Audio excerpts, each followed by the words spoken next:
Saya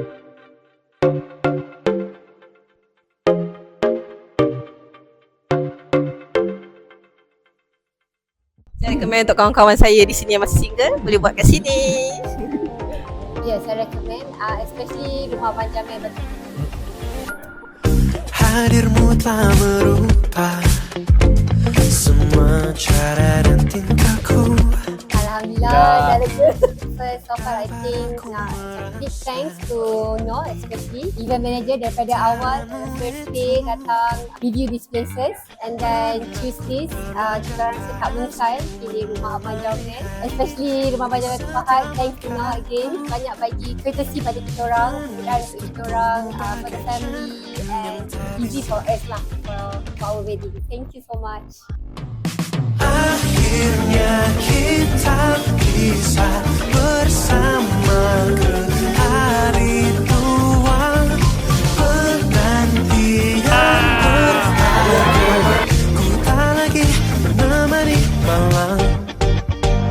Of course rasa happy lah akhirnya dapat juga apa yang kita rancang tu kita dapat senikan lah. Saya rasa Rumah Abang Jamil antara yang patut consider untuk ambil sebabnya apa yang paling penting sebab Abang Jamil ni dia sangat sistematik. So kita just perlu ikut je. Just kalau kita ada idea baru kita sampaikan lah kalau ada penambahan ataupun nak pertukaran kan. Tapi all in all 100% semua dah diatur je.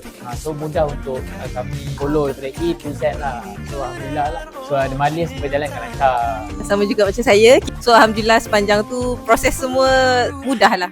Setiap peringkat dipermudahkan sampai hari ni. Alhamdulillah jadi.